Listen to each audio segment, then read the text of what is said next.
The website that Tracy, Denise, and I chose to use is called ProProfs.com.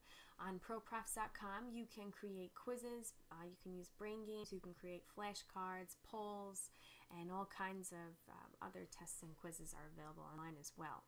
We chose this particular website because you can create quizzes and flashcards and polls that apply to your classroom directly, and it's free and it's very easy to use.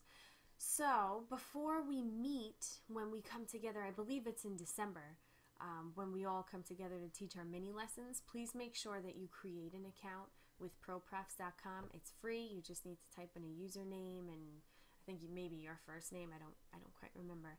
And also, please come with an idea for an online quiz, because we're going to show you how to create a quiz, and then you are going to create your own quizzes. And we'll show you what to do, but make sure you have a topic in mind and some questions that you'd like to use. So we're going to start off with going to ProProfs.com. I'm going to show you really quickly how to make a quiz. Click on login once you have created that username, and please do so before we meet.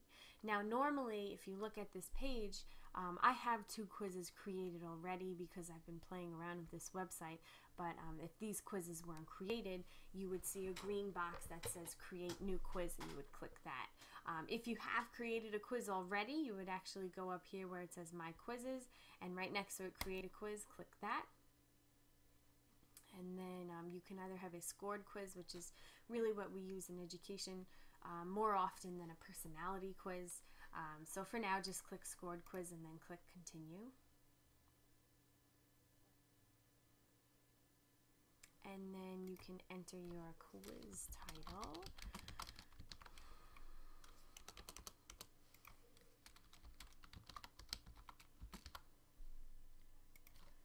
Your tag is something that helps others find your quiz, and just kind of the topic of your quiz or the subject area.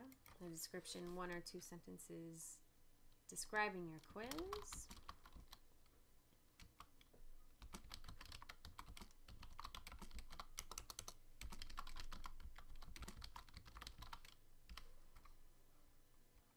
And then there's a couple different kinds of questions. We have multiple choice. If you click on that, what you do is you type in a question, and so we'll do that now. How many beats does a half note receive? And then under the answer options, you type in your answer options. For me, that would be 1 beat, 2 beats, 4 beats. A half note receives 2 beats, so I would check the circle that's next to my 2-beat answer. If you want more than 3 answer options, just click this link right here and they'll give you another box. You can add an explanation, but my question's pretty self-explanatory, so we won't be doing that. Another question that we can do is check boxes. You type in your question, and then you list probably more than 3, but a whole bunch of options that usually answer the question. There's more than one. You check any option that does apply to your question. Another kind of question we have is true false. I'm going to show you what to do here. For this, I'll say a quarter rest receives 4 beats of rest. And they have to tell me if this is true or false. A quarter note or quarter rest actually receives 1 beat, so I would mark false. And again, you can add an explanation. Fill in the blank is another type of question. So I will say a whole note receives, and then I'll put in a blank beats. And the correct answer is 4. So I will write that. And then the last type is essay type. And I just want to explain this really quickly. With essay type, I would be very careful with essay type because you can't really have the computer grade an essay type question. So I would strongly advise you to check the do not grade this question box, just because otherwise it will mark the question as wrong. And you can just grade it on your own time, and you can go from there. So that's just something that I wanted to let you know. So I'm not actually going to be doing that question. I just wanted to show you. Now for the general settings, you can have it out of 100. You can have it pass, fail, letter grading, poor to excellent. or your own custom grading. I like to do letter grading just because students know what that is. And then they have their own percentages set up, and you can change those if you'd like. It's up to you. You can password protect the quiz. I'd rather not, just because this isn't anything in particular. You can make the quiz public or private. Private, you'd have to upgrade to the more expensive account for this website.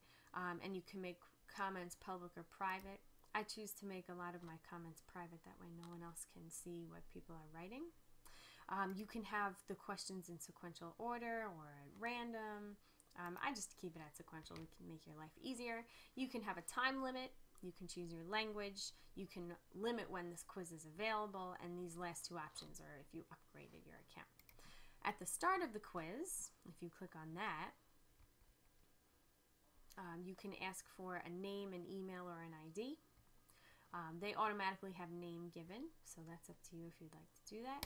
During the quiz settings, you can, since we have the free account, you can only have one question per page, and you can have the option of showing the answer right after they answer it and click next. And then at the end of the quiz, you can have a message for them. You can show a certificate, which you can create online. You can show the answer and show the score. And then most often we're going to be doing education and exams. Then click Create Quiz. And your quiz is created. So we just did music, I believe it was music notation 2. So then you can preview your quiz, and you can actually take it yourself. You'll take the quiz after you type in your name. And then we'll answer it. So we'll answer a couple questions right and a couple wrong. So how many beats does the half note receive? I know it receives 2 beats, but let's just say 1 for now to see what happens when they get one wrong. Click Submit My Answer. And it actually tells me your previous question result was wrong. And then you can view the answer if you'd like. Now let's say we answer this correctly. Submit your answer. And it tells you it was correct. Now here, we'll say 4.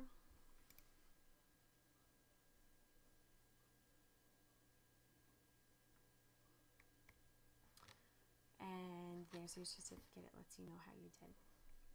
And that's how you create a quiz and then take your own quiz. You can actually copy the link of your quiz and you can embed it in a website. You can print it, you can email it, and all of that. So hopefully this was helpful. Remember, when you're creating your account, make sure it's free. That way you don't pay anything. And also by December, just have an idea of a quiz in your head that you would like to do. That way it's easier for you to create a quiz, and we can go from there. So hopefully this was helpful, and have a good night.